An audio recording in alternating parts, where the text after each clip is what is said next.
네, 안녕하세요. 네, 안녕하세요. 에쿼티 레벨 2 첫 시간이죠. 제가 서머리 노트를 드렸을 겁니다. 서머리 노트에 이 페이지 컨텐츠 목차부터 좀 같이 보죠. 먼저 양해를 제가 감기가 좀 심하게 걸렸는데 목소리가 좀 이렇게 걸치고 자꾸 좀 그렇게 썩 유쾌하진 않게 기침하고 자꾸 콧물 들이키고 해서 죄송합니다. 첫 시간 좀 양해 부탁드리고요. 다음부터는 잘 관리해서 오겠습니다. 자, 이 페이지 보시면은 레벨 2 에쿼티에서 어떤 내용들을 배우는지가 있습니다. 그러니까 레벨 1을 거쳐오셨잖아요. 레벨 1에서 제가 이제 그런 말씀 드렸죠. 레벨 1은 넓게 이것저것 많이 이제 다룬다면 레벨 2는 명쾌하다. 레벨 2는 어디에 포커싱 돼 있냐면 다 밸류에이션. 주식도 밸류에이션, 채권도 밸류에이션, 드리버티브도 밸류에이션. 그래서 이런 프로덕트, 에셋 클래스 단에서는 다 밸류에이션이다. 그래서 쉽지 않을 것이다. 무언가 잘 이해해야 하고 그리고 공식도 좀 외워야 하는 것들이 많이 있고 정확히 알고 정확히 계산을 해야 되니까. 그래서 보면 레벨 1이야. 사실 뭐 이만한 허들이 있다고 하면 뭐 그냥 대부분들은 쉽게 넘으실 수 있습니다. 이게 영어로 되어 있는 거 빼면 레벨 1에서 어려움을 겪으시는 분들은 뭔가 지능이 모자라서 이런 분들은 안 계세요. 다 여러 가지 사유가 있는 거고요. 근데 레벨 2가 좀 높습니다. 그래서 이걸 넘어야 되는데 이제 가랭이를 좀 높게 이렇게 많이 찢어야 되는 거죠.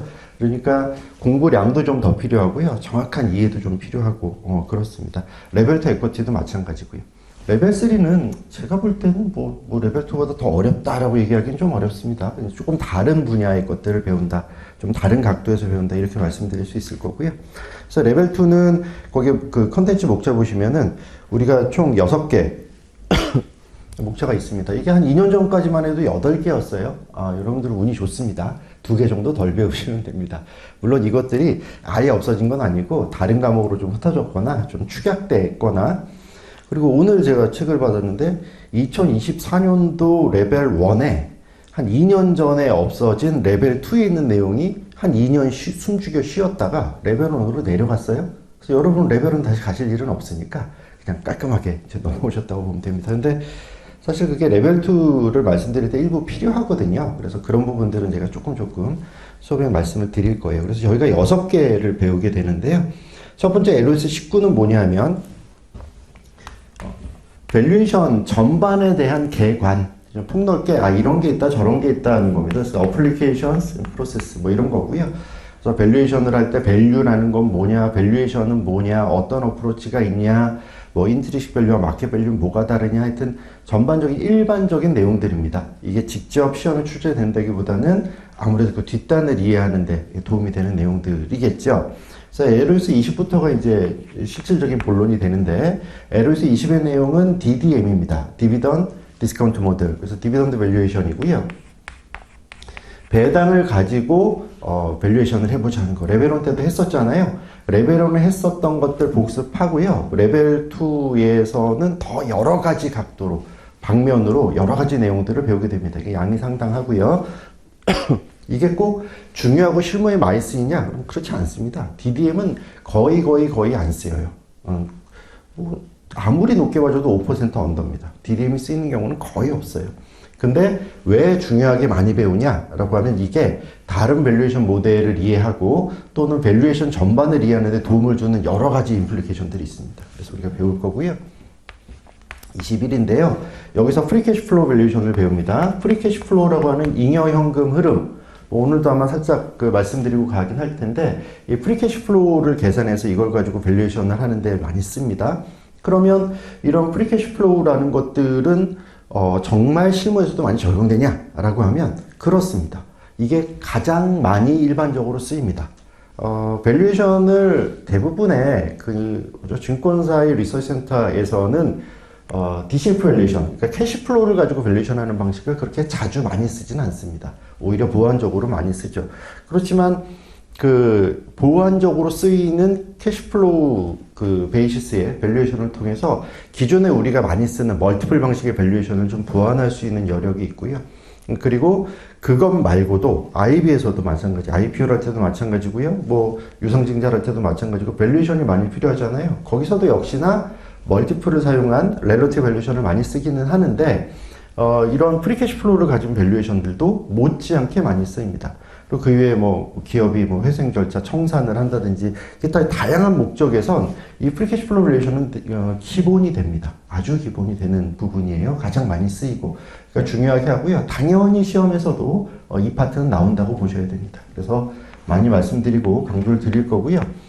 22에 가면 캐시플로우, 디비던드, 배당이라고 하는 캐시플로우 받고 프리캐시플로우라는 캐시플로우를 배우면 그 다음에는 이제 멀티플, 렐러티브 밸류에이션을 합니다. 상대 가치 평가, 멀티플이라는 무언가를 곱해서 그 어떤 내가 밸류에이션 하고자 하는 그 타겟 컴퍼니, 그 대상 회사와 다른 회사를 비교하는 방식으로 밸류를 만들어내는 거죠. 우리가 레벨 1 때도 했었던 밸류는 어떤 특정한 펀더멘털 팩터를 하나 갖다 놓고요. 이게 뭐 EPS든 북밸류 퍼시어든 세일즈 퍼시어든 여기다가 다른 애들은 어때? 라고 해서 그 피어 그룹, 나랑 비슷한 다른 애들의 멀티플이라고 하는 거를 갖다 댔었죠. 그 방식을 조금 다양하게, 조금 그 폭을 넓혀서 이것저것 말씀을 좀 드릴 거고요.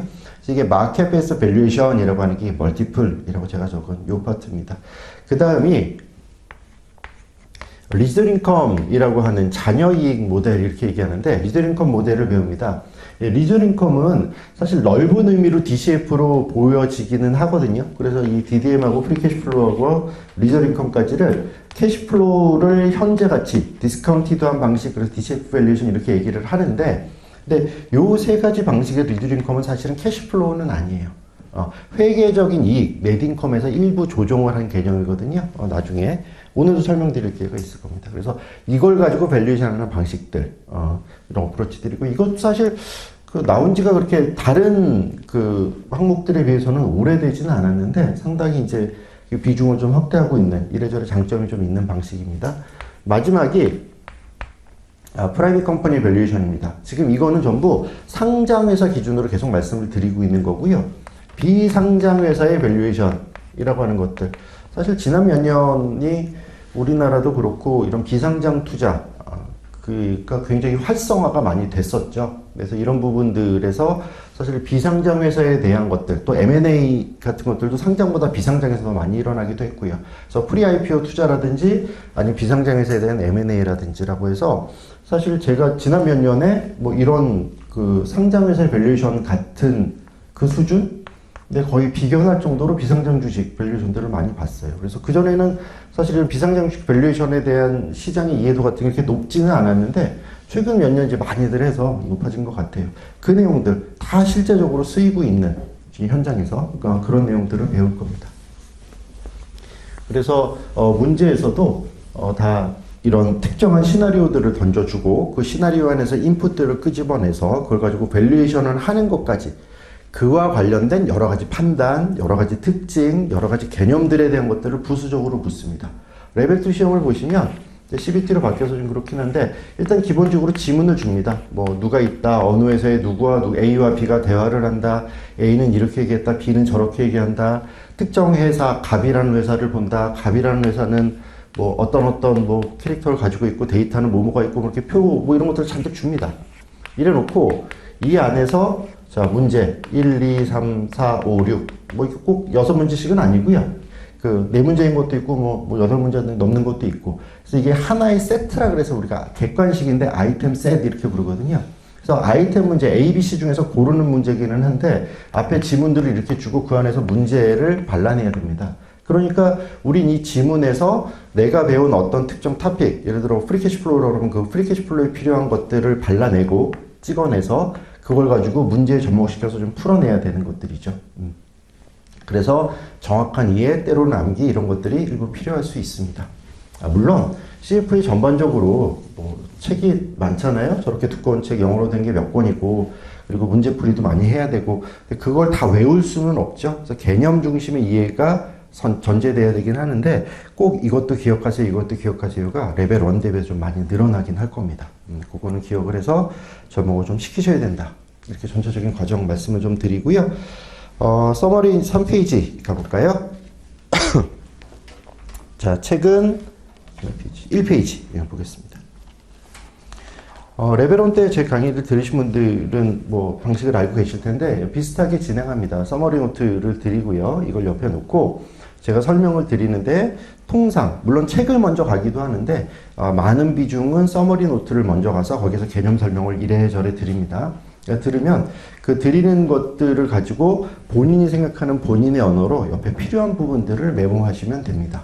그리고 제가 판서는 되도록이면 제가 판서하는 내용에서 따라 적으시느라고 낭비하는 시간을 없애기 위해서 드린 거기 때문에 여기 있는 내용들을 판서하는 경우들도 있고 그렇지 않은 경우도 꽤 많이 있습니다. 그러니까 서머리에 있는 내용일 수 있다. 제가 칠판에 적으면 일단 무조건 따라 적으시려는 분들도 계셔서 그렇거든요. 그러지 마시고 서머리 보시고 일단 들어보신 다음에 필요한 걸 적으시는 게 좋겠다. 이렇게 말씀을 드릴게요. 자, 서머리 3페이지를 보시면 LOS 19의 A번입니다. 자, 레벨 2는 밸류에이션이라고 하는 게 핵심 키워드라고 했으니까 밸류에이션이 뭡니까? 라는 거죠. 근데 우리가 뭐 애기들도 아니고 밸류에이션이 뭐냐? 뭐 이런 것들을 일일이 뭐 개념 이게 맞냐 틀리냐 뭐 이렇게 내지는 않을 거예요. 그럼 밸류에이션이라는 거는 말 그대로 가치 평가, 가치를 찾아가는 과정, 그 프로세스, 이게 밸류에이션인데요. 그럼 그 가치라는 게 뭐냐는 거죠. 그 가치는 일반적으로 밸류에이션이라고 얘기할 때 그 밸류, 그 찾아가는 가치는 그 밑에 있는 인트리식 밸류, 내재의 가치라고 하는 거죠. 내재의 가치를 따라갑니다. 그 내재의 가치를 찾는 과정인데 그럼 내재의 가치는 뭐냐라고 하면 첫 번째 그 바에 적어 놓은 걸 보면요. 그러니까 이 에셋에 대한 캐릭터리스틱 전체를 다 완전히 이해하는 누군가가 지불할 의사가 있는 금액, 이런 건 없죠.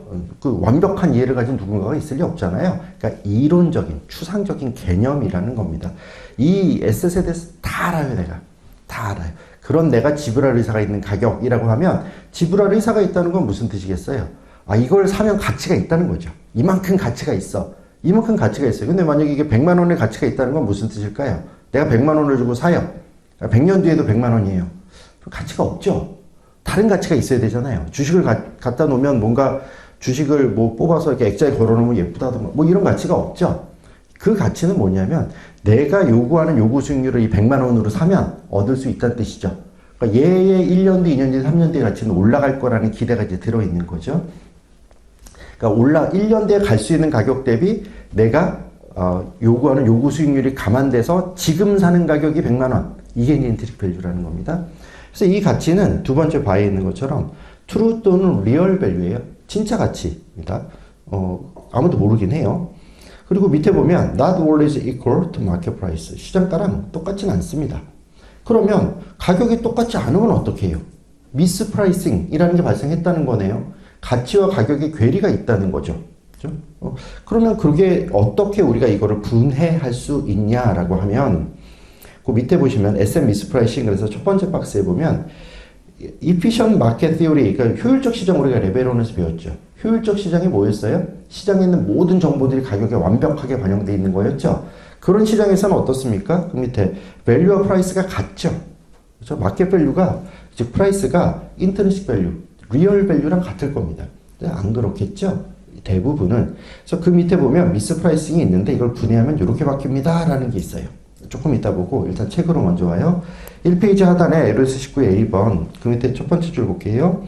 Valuation is a process of determining the value of an asset.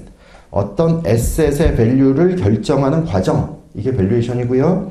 그 밑에 두 번째 패러그래프의 첫 번째 줄 중간에 볼드체로 두꺼운 글씨로 intrinsic value라고 되어 있는 그 뒤에 보면요. We are referring to the valuation of an asset or security by someone who has complete understanding of the characteristics of the asset or issuing firm. 어떤 에셋이나 그 에셋을 발행하는 회사에 대한 모든 부분에 대한 완벽한 이해를 가진 누군가가 책정하는 가치, 이게 intrinsic value가 되고요. 그래서 그 2페이지 넘어가서 이 페이지 이제 상단에 보시면 공식이 하나 있어요. 이게 좀 외우고 말고 할 공식은 아닌 것 같은데 이 똑같은 공식이 서머리에 있거든요. 서머리 보고 설명드릴게요. 3페이지 제일 밑에 박스를 보시면 제가 이렇게 적어놨어요. value의 E-P라는 것은 이렇게 적었거든요. 이게 뭐냐면 E라고 하는 게 estimation이라는 거예요. 그래서 추정한 가치, 즉 real value, intrinsic value라는 게 있긴 있는데 아무도 모른다 그랬죠. 이건 모르는 거예요. 그러니까 추정할 수밖에 없습니다. 여러 가지 그 지식과 경험을 바탕으로 한 전문가, 애널리스트라는 사람들이 추정을 합니다. 그래서 추정한 가격이 있는 거예요. 근데 만약에 추정을 했더니 얘가 11,000원이었어요. 이 주식의 가치는 11,000원입니다. 그랬더니 실제 가격이 얼마냐면 9,000원이에요. 11,000원으로 내가 추정을 했는데 9,000원이잖아요. 그럼 이런 경우를 가격이 싸다, 밸류 밑에 있다, 그래서 언더프라이스드, 언더밸류드 이렇게 부르잖아요. 쌉니다. 근데 싼 게 이게 진짜 싼 건지 모르죠. 그러니까 예를 들어 이렇게 보자는 거예요. 진짜 리얼 밸류, 인트리식 밸류가 있다고 쳐요. 아무도 모르지만. 이게 만약에 12,000원이라고 해보죠. 그럼 12,000원의 밸류가 있는데 이게 지금 프라이스가 얼마였냐면 9,000원이었잖아요. 그렇죠? 그럼 여기서 나온 이 3,000원, 이 갭. 이게 뭐냐라고 하면 그 밑에 보면 그 박스 안에 그 두 번째 장땡 보면 V-P는 true mispricing, 그래서 마켓 에러, 시장에서 착각한 거라 이거예요. 프라이스가 9,000원밖에 안 되는 건 12,000원짜리를 시장이 잘 몰라서 착각한 거다. 이게 하나가 있고요. 두 번째는 애널리스트가 추정한 밸류 아까 11,000원이라 그랬잖아요. 잘못 추정했네요. 왜요? 원래 12,000원짜리였잖아요. 그래서 12,000원, 아이고, 리얼 밸류, 그래서 이게 12,000원. 그럼 1,000원만큼이 덜 추정됐어요. 마이너스로. 이게 뭐냐면 애널리스트의 밸류에이션 에러라는 겁니다. 그래서 이게 두 가지로 나눌 수 있다는 거예요. 그래서 이게 뭐 밸류에이션 에러가 얼마냐 뭐 이런 문제가 나올 가능성은 좀 낮기는 하겠죠. 뭐 그냥 개념을 익히자는 거잖아요. 즉 뭐냐면 밸류에이션 에러는 우리가 밸류라는 걸 찾아간다. 근데 인트리식 밸류라는 게 있긴 있을 거다. 우리가 모를 뿐. 그러니까 우리가 할 수 있는 건 추정이다. 그래서 추정을 한 그 값하고 프라이스랑 비교하는 걸 앞으로 계속 우리가 할 건데 이 추정을 하는 방법론, 즉 밸류에이션 테크닉을 배울 건데 실제로는 그 트루 미스프라이싱이 있고 시장에서 그 잘못 추정한 게 있고 애널리스트가 잘못한 게 있을 거다. 애널리스트가 잘못했다기보다는 정확하게 추정하지 못한 부분이 있을 거다 하는 거예요. 그 두 가지가 있다. 애널리스트 에러와 마켓 에러. 이렇게 두 가지가 있다는 겁니다. 그래서 이 페이지 상단에 보시면 그 두 줄 밑에 그 공식이 있죠. 그래서 인트리식 밸류 애널리스트라고 한 게 애널리스트가 추정한 밸류고요.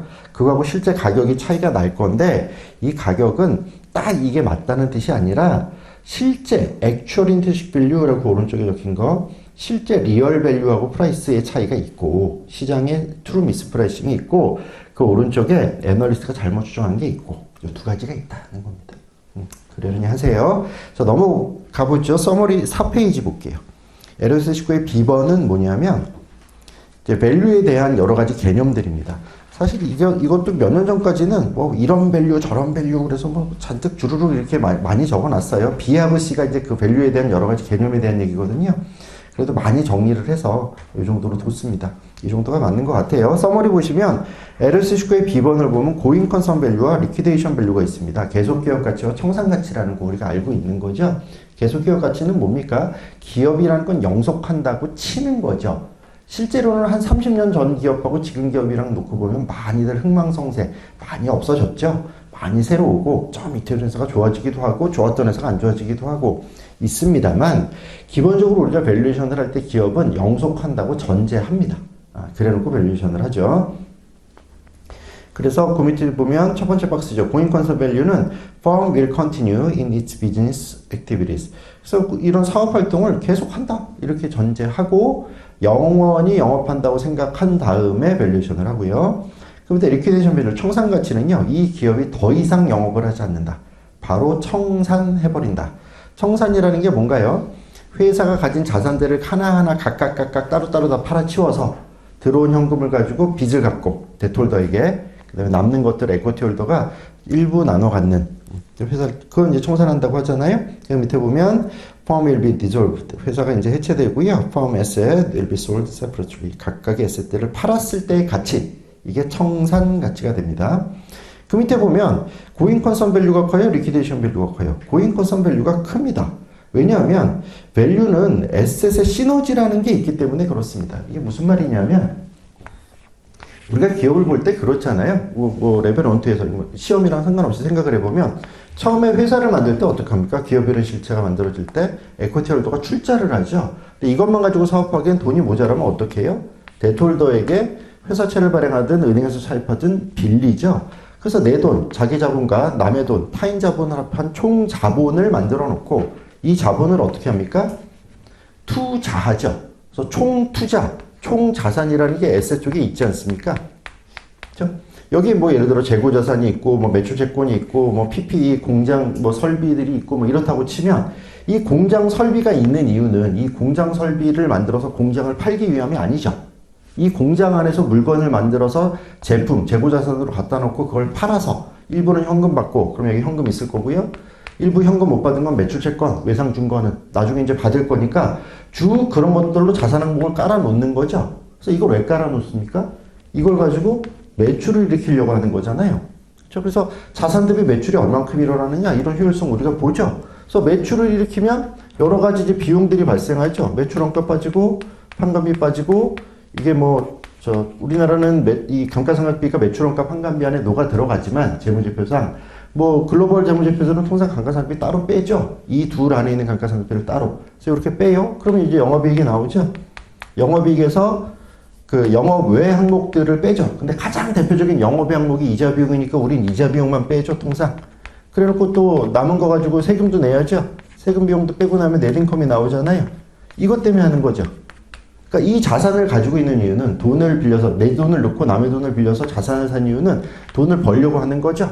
왜냐면 이 돈을 번 게 이게 어디로 오니까? 다시 주주게 되니까. 뭐 이런 프로세스잖아요.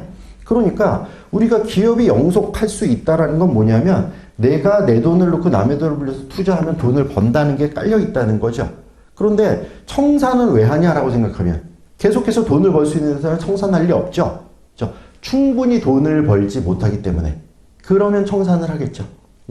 그러니까 이 계속해서 지금 청산했을 때의 가치보다 계속 영업을 해서 벌어들이는 가치가 크지 않다면요. 회사를 계속할 이유가 없죠. 그렇죠? 그러니까 이론적으로만 보면요. 계속기업 가치는 청산 가치보다 무조건 큽니다. 왜냐하면 청산 가치 밑으로 떨어지면 청산할 거니까. 단 실제는 좀 다르죠. 여러 가지 국가 경제적인 목적. 이 회사 청산해 버리면 실업자는 어떡할 거예요? 그 지방 경제는 어떻게 할 거고. 여러 가지 이 정책적인 목적, 전반적인 국가 경제, 공공의 이익 뭐 이런 것들이 가만 안 될 수가 없으니까 청산가치 밑이라도 기업이 상당 기간 계속되는 경우가 있습니다. 그러다가 또 이제 매크로 상황이 맞으면 또 벌떡 일어나기도 하고 하는 거니까. 그런데 우리는 일반적으로는 우리 머릿속으로는 계속기업 가치가 청산가치보다 크다. 왜냐하면 시너지 때문에 그렇다. 그 시너지는 이런 영업활동을 통해서 돈을 버는 이거를 의미한다. 그 정도로 감을 잡고 가시면 되겠어요. 이 페이지 보시면은 책으로요. LOC 19의 B번 있죠? 그 밑에 줄 볼게요. The going concern assumption is simply the assumptions that a company will continue to operate as a business. 계속해서 사업을 한다라는 전제. 그 패러그래프의 밑에서 세 번째 줄 끝부분 보시면 The liquidation value is the estimate of what the assets of the firm would bring if sold separately that of the company's liabilities. 그래서 각각의 자산을 각각 팔았을 때 얻을 수 있는 가치인데요. 라이빌리티를 네팅 쳐서 즉 부채에다 갚고 나서 남은 거 이게 청산 가치가 된다는 겁니다. 자, 서머리 잠깐 다시 돌아와서 4페이지 하단에 LS19의 C번을 볼게요.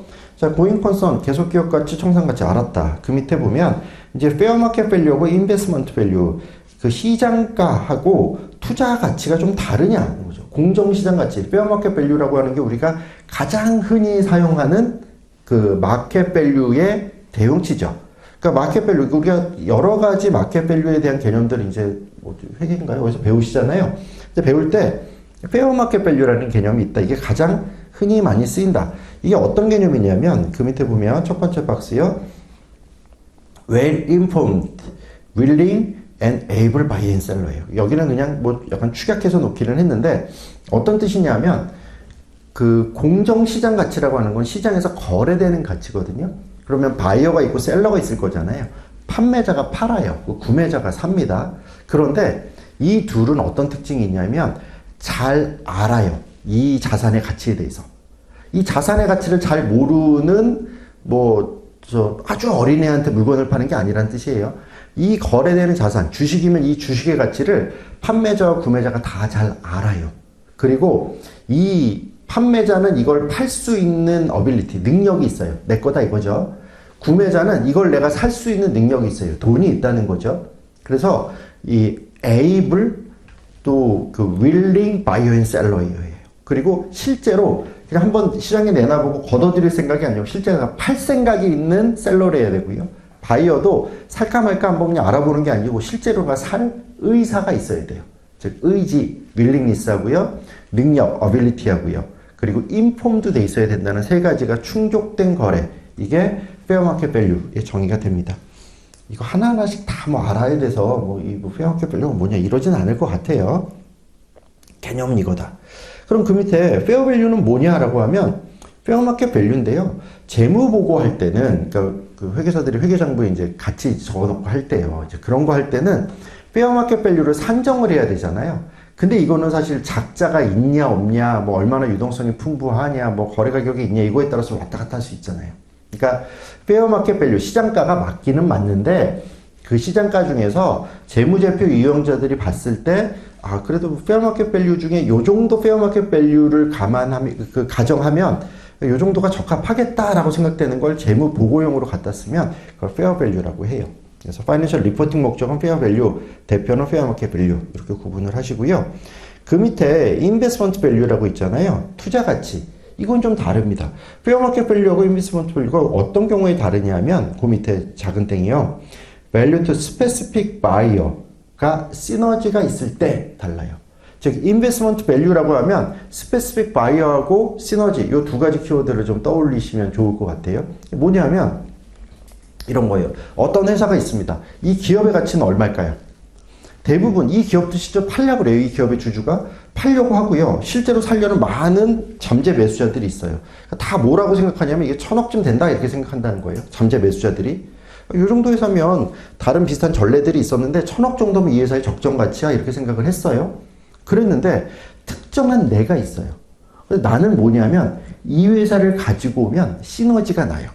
그러니까 어떤 시너지가 나냐 그러면 뭐 예를 들면 이런 거죠. 내가 뭔가 뭐 반도체를 만들어요. 근데 이 회사를 사오면 반도체의 원재료, 중간 과정에 있는 내가 구매해야 되는 원재료를 이 회사가 만들어요. 그래서 가지고 오면 수직 계열화가 될 수 있다는 거예요.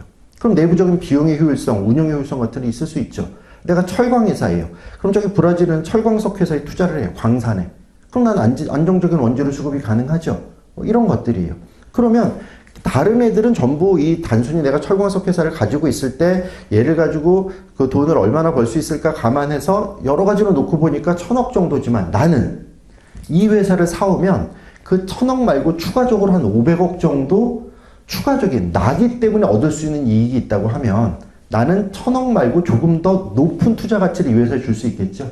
스페시픽 바이어, 어느 특정한 바이어가 있는데 시너지를 일으킬 수 있는 바이어가 있다면 투자 가치, 인베스트먼트 밸류와 페어 마켓 밸류는 다를 수 있어요. 자, 책으로 보면 2페이지 중간에 LS 19의 C번이요. 그 밑에 패러그래프의 세 번째 줄 앞부분 보시면요.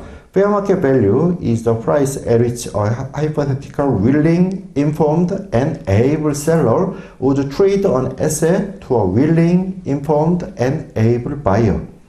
그래서 의지도 있고 능력도 있고 잘 알고 있는 셀러와 바이어들 간의 가상거래에서 형성될 것 같은 가격. 요게 fair market value고요. 계속 보면 this definition is similar to the concept of fair value used for financial reporting purpose. 재무 보고 목적으로 쓰이는 fair value랑 그냥 유사한 개념이다. 사용처만 좀 다르다. 이 정도 감을 갖고요. 그 밑에 패러그래프 investment value는 is the value of a stock to a particular buyer. 어느 특정한 바이어에게 적용되는 가치인데 계속 보면 investment value may depend on the buyer's specific needs and expectations as well as perceived synergies with existing buyer asset. 내가 가지고 있는 그 바이어가 이미 가지고 있는 에셋들, 그래서 비즈니스와 합했을 때 시너지가 날 수 있는 그런 투자처라고 하면 그런 스페시픽 바이어가 가지는 투자 가치는 다르다. 자, 넘어가 봐요. 서머리 5페이지요. 자, 여기는 LS 19의 D번인데요. 타이틀 뭐라고 되어 있냐면 Uses of Equity Valuation 이에요. 그 레벨 1 이제 하셨지만 레벨 2도 마찬가지고요. 레벨 3도 그렇고 CFA는 굉장히 프랙티컬한 그 프로그램이잖아요. 실제로 이걸 가지고 뭐 이론적인 깊이를 많이 뭐 무슨 연구를 대단히 하고 이런 거보다는 실제로 어떻게 활용되느냐 하는 부분에 초점이 있죠. 그래서 이제 회계 과목 같은 것도 배우면 FIR에서 계정 처리를 어떻게 해서 분계를 어떻게 넣고 뭐 이런 것들보다는 이런 결과값이 나오면 이걸 어떻게 우리가 해석해야 되느냐는 쪽에 초점이 있잖아요. 그러니까 그만큼 이 CFA는 전반적인 과정들에서 우리가 이걸 왜 하냐, 이걸 해서 어디에 써먹냐 하는 부분에 대해서 굉장히 강조를 해서 그런 내용들이 있어요. 그래서 이걸 이것도 역시나 그냥 자기 방어적인 게 아닐까 하는 느낌이고요. 그러려냐고 가시면 돼요. 근데 5페이지 서머리에 있는 내용들은 이게 우리 앞으로 할 내용들이니까 한번 읽어볼게요. 자, 밸류에이션 프로세스라고 하는 거는 아래에 5가지를 거칩니다. 가치평가를 할 때. 첫 번째 뭐 하냐면 어떤 회사, 주식이라고 했을 때 그 주식을 발행한 그 기업이 영위한 사업을 이해해야 돼요. 비즈니스에 대한 언더스탠딩이 필요하다는 거죠. 그래서 그 밑에 이제 약간 옅은 음영되어 있는 부분을 보시면 그럼 그 회사의 사업을 이해하려면 뭘 이해해야 돼? 라고 하면 여러 가지가 있는데 대표적으로 2가지 정도 얘기하자면 왼쪽에 있는 거요. Industry and Competitive Analysis. 산업 분석과 경쟁 환경에 대한 분석. 레벨 1 때 마이크로포터의 파이어포스 했었잖아요. 그런 거 해야 된다라는 거고요. 그래서 그 산업이 어떤 산업인지 알아야 그 업에 대한 이해를 할 수 있잖아요. 그리고 오른쪽에 Financial Statement Analysis, 재무제표를 봐야 된다는 거죠. 이 회사의 여러 가지 재무 숫자들을 볼 필요가 있죠. 당연히 볼 필요가 있고요. 그래서 요 뒤에 다음 에어로스팅 가면 마이크로포터 파이포스에 대한 그 리마인드하는 간략하게만 해요. 그 부분이 있고 이 재무제표를 보고 분석할 때 어닝의 퀄리티가 중요하잖아요. 재무제표의 질. 그런 측면에서 주의해야 될 거 이런 내용들이 이제 요 뒤에 바로 있습니다. 그래서 오케이 이 회사가 무슨 업을 영위하고 있고 재무적인 숫자는 어떤지 알았다고 치면 2번 두 번째가 뭐냐면 forecasting company performance 이 회사의 퍼포먼스를 포캐스팅 해야 돼요. 퍼포먼스라는 게 여러 가지가 있을 수 있지만 밸류에이션 목적이라고 하면 이 회사가 벌어들이는 캐시플로우를 우리가 추정할 필요가 있다는 거예요.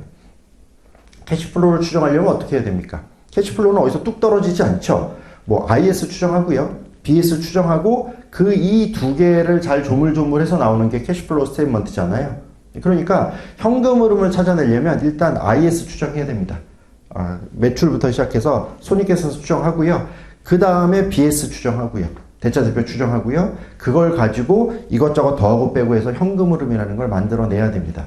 그러니까 미래 현금 흐름을 내가 추정한 다음에 현재 가치로 다 만들어서 할인해 와서 이걸 가지고 다 합하면 이게 이제 그 밸류가 된다라는 개념인데 DCF라고 하는 것이 그러면 미래의 현금 흐름을 만들려면 미래의 재무제표가 있어야죠. 그래서 재무제표를 추정하는 게 먼저입니다. 그래서 그게 원래 이제 있었다가 이제 한 2년 전에 빠진 거예요. 지금 보니까 지금 방금 보고 이제 좀 놀랐는데 내년 레벨 1에서는 이제 하게 될 겁니다. 자, 그 밑에 보면 세 번째가 뭐냐면 그러면 밸류에이션을 해보자. 그럼 밸류에이션은 모델들이 있죠. 우리가 DDM, 프리캐시플로우 모델, 멀티플라이어, 여러 가지 모델들을 이제 갖다 집어넣을 텐데 어떤 모델을 선택하느냐 하는 것들이 중요합니다. 그래서 이게 그 레벨 2의 시험 테스트 목적으로서도 어떤 환경에 어떤 회사에 어떤 밸류에이션 방법이 좋으냐 하는 것들이 대단히 중요합니다. 시험 출제 당연히 될 부분들이고요. 그러니까 그런 부분들에 대해서 계속 뒤에서도 강조할 거예요. 이 방식은 어디에 좋고 어떨 때 적합하고 어떤 회사에 좋고 이런 것들 이 방식은 어떤 경우에 쓰면 안 되고 이런 얘기들이 있습니다. 나중에 정리 잘 하고요. 그래서 밸류에이션 모델을 선택하는 게 3번이에요. 4번은 뭔가 하면 using forecasting in a valuation. 밸류에이션 해보는 거죠. forecasting 다 했으니까. 집어넣어보자 모델에다. 그래서 모델에 집어넣고 값을 꺼내봅니다. 그럼 밸류가 얼마 이렇게 애널리스트가 추정한 밸류가 나올 거잖아요. 마지막 5번입니다. Applying the valuation conclusion.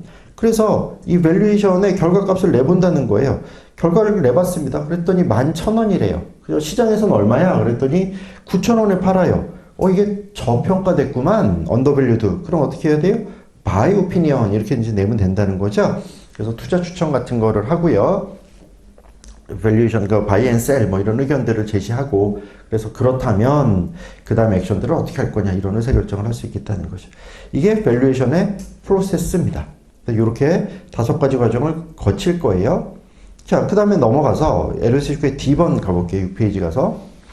그러면 똑같은 거예요. 두 개가 이제 같이 연결되어 있는 항목입니다. 5페이지, 6페이지가. 그래서 이렇게 해서 나온 밸류에이션 프로세스를 통해서 나온 밸류를 어디다 쓰냐라고 하는 거거든요. 그게 옆에 주르륵 내용들이 있어요. 그런데 이 내용은 책에 있는 내용하고 똑같고 제가 쭉 옮겨놓은 거거든요. 그러니까 책에 가서 책으로 마저 볼게요. 3페이지 가봐요. 제일 위에 가면 첫 번째 줄에 The General Steps in the Equity Valuation Process. 이렇게 돼 있죠. 그러니까 밸류에이션 프로세스가 있어요. 그 아래 1, 2, 3, 4, 5 보세요. 1번 비즈니스를 이해하고, 2번 퍼포먼스를 추정하고, 즉 이제 뭐 재무제표 추정하고, 3번 어떤 밸류에이션 모델을 쓸지 정하고, 4번 실제로 밸류에이션 돌려보고, 5번 이걸 가지고 의사결정하고. 그렇죠? 지금 말씀드린 것들 5가지가 있고요. 그럼 이걸 어디다 쓰냐라고 하면 그 밑에 패러그래프에 이제 볼드책 굵은 글씨만 읽을 거예요. 첫 번째가 스탁 셀렉션. 그렇죠. 제가 여지껏 설명드린 게 그거잖아요. 이게 11,000원인데 9,000원에 팔아 사자. 9,000원에 지금 거래되고 있는데 밸류에이션을 보니까 5,000원이야. 너무 비싸잖아. 팔자. 너무 숏세일 치자. 이런 것들. 스탁 셀렉션 할 때 씁니다. 그 밑에 두 번째, reading the market. 마켓을 읽을 때 쓴다 라고 하는데 이거 무슨 뜻이냐면 뭐 이런 거예요. 예를 들어 우리 레벨 1에서 그 GGM을 배웠죠. DDM의 싱글 스테이지 모델이었잖아요. 밸류는 R-G분의 D1 이렇게 배웠지 않습니까? 그러니까 이런 경우라면 이게 밸류에이션 모델이라고 하면 이런 모델이 없을 때는 예를 들어 지금 시장에서 주식시장 시가총액이 1,000조쯤 돼요. 그럼 우리나라 주식시장이 여기 지금 리딩 더 마켓 이렇게 했잖아요. 특정 종목을 얘기하는 게 아니고 어떤 시장 전체예요. 어느 특정 국가의 시장 전체가 1,000조예요. 그 1,000조쯤 되는 이 시장 전체의 밸류가 맞나? 이 시가총액이 아닌가? 이럴 수 있잖아요. 근데 뭐 기준점이 있어야 판단을 할 거 아닙니까? 그러니까 모델로 써보자는 거예요. 어떻게 해요? 사실 보니까 D1, 이게 올해 그 한 100조 정도 배당을 시장 전체가 줄 것 같아. 라고 하면 100조가 있죠. 그럼 요구 수익률은 시장에 여기저기 이제 물어보니까 전문가들 서베이도 해보고 내가 이런저런 방식으로 추정해보니까 캡햄 넣고 막 이렇게 추정해보니까 10%야. 그렇다면 성장률은 어떻게 생각하고 있는 거야? 그 시장의 투자자들이 이걸 알 수 있다는 거죠. 지금 1,000조를 하고 있어. 100조만큼 배당을 줄 것 같아. 요구 수익률은 10%야. 라는 것은 성장률이 얼마다? 0이다. 그래서 100 나누기 0.1 해야 이제 1000이 되는 거잖아요.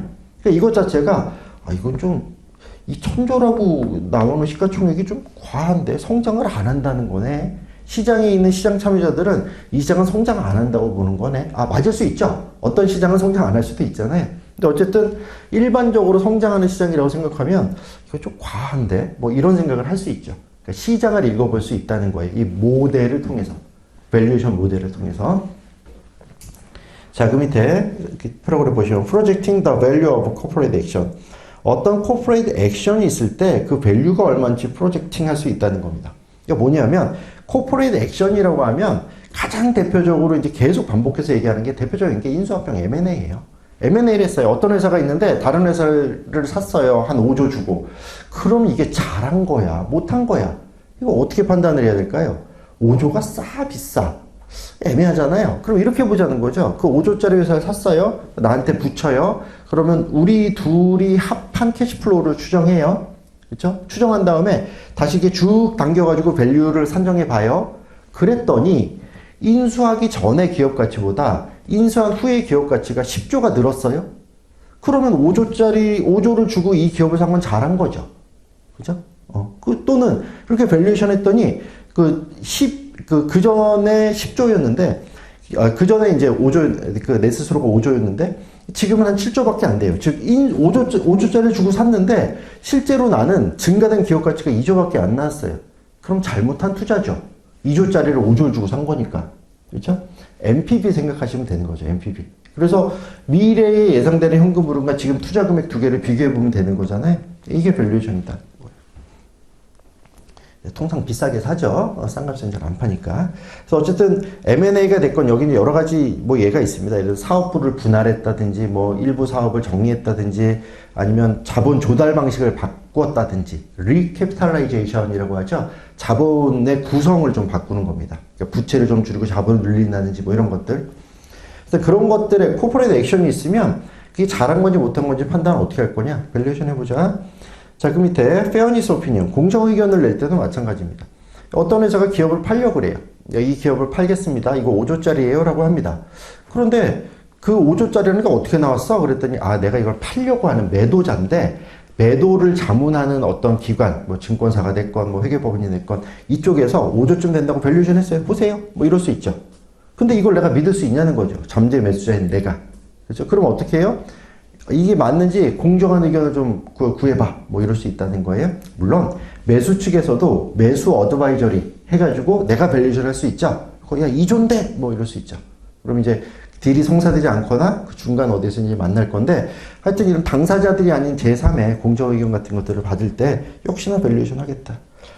자, 그 밑에 플래닝 앤 컨설팅 그 회사들이 이런 여러 가지 전략들을 수행하고 기업을 운영하잖아요. 그럼 이런 것들이 적합하냐 하는 거는 그 전략을 수행했을 때 나오는 결과가 이 회사의 밸류를 늘리냐 줄이냐, 즉 밸류에이션을 해보면 알 수 있다 뭐 이런 거고요.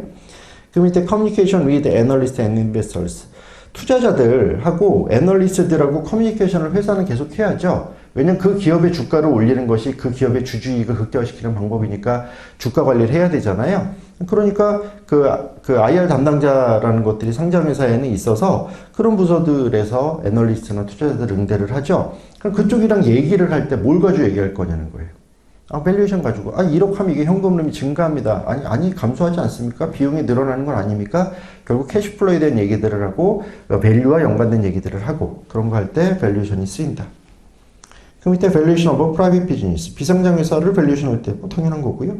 마지막에 그 밑에 패러그래프에 포트폴리오 매니지먼트 할 때도 필요합니다. 그래서 여러 가지 에셋 클래스의 얼로케이션을 하죠, 자본을. 그래서 자본 배분을 한 다음에 투자 집행을 할 때 그때 스탁 피킹 할 때도 필요하고요. 이 전략을 수립하고 실행하고 하는 단계에서도 필요하겠죠.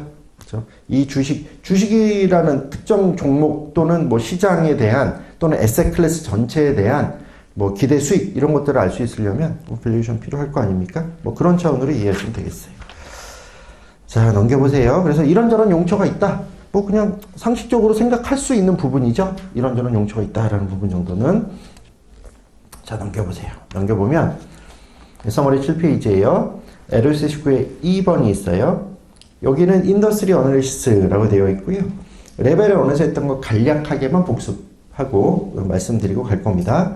거기 보면 첫 번째 포터의 컴패러티브 어드밴티지 이렇게 되어 있죠. 레벨은 때 다 했던 거잖아요. 그렇죠. 어떤 산업을 분석해보자 라고 하는 건 뭐냐면 그 산업이 매력이 있냐 없냐라는 거고 산업이 매력이 있다라는 뜻은 뭐냐면 그 산업 전체가 높은 ROIC, 투하 자본 대비 리턴, 즉 수익을 굉장히 잘 내고 있다, 돈을 잘 벌고 있다는 거고 돈을 잘 벌려면 꼭 필요한 게 뭐다? 프라이싱 파워라는 게 필요하다라는 거다. 이런 말씀을 드렸잖아요. 어쨌든 5포스, 이 프라이싱 파워가 있냐 없냐를 우리가 판단할 때 결국 5가지 정도의 힘이 작용한다라고 놓고 보면 된다라는 게 포터의 5포스 모델이었죠. 뭐였습니까? 첫 번째 그 산업 안에서의 경쟁 강도, 두 번째 뉴 엔터런트, 신규 진입자의 위협. 요 2가지가 제일 중요한 거다. 그래서 이런저런 얘기를 많이 했었죠. 그렇죠? 그래서 어떤 산업이 매력적인 산업이냐? 그러면 라이벌리가 낮은 거, 즉 시장 참여자의 수가 좀 낮고 자잘하게 MS가 이렇게 분산되기보다는 특정 몇몇이 대단히 집중돼가지고 그 안에서 힘이 좀 가지고 있으면 이런 얘기들을 했었고요. 신규 진입자가 들어올 수 있냐라는 부분은 진입장벽이 높냐 낮냐, 대표적인 진입장벽의 요인으로는 뭐가 있냐, 기술과 자본 이런 얘기들을 했었고요. 그리고 요 산업 안에 대체제는 존재하느냐 하는 부분이 있었죠. 그리고 구매자, 바이어의 교섭력, 판매자, 셀러의 교섭력, 이런 것들이 있었습니다.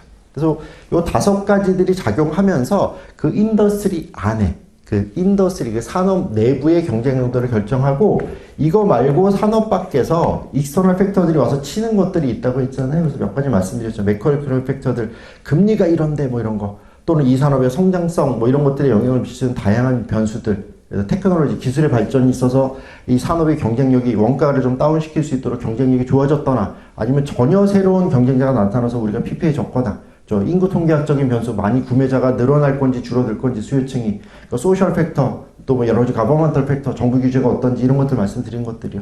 그래서 이런 것들이 밖에서 이 산업에 영향을 주나 그 산업 안에서는 요 5가지가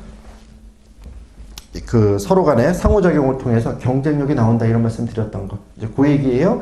그래서 보면 4페이지 상단에 LS19의 2번 보면 그 밑에 줄이요. The five elements of industry structure. 그래서 5가지가 있잖아요.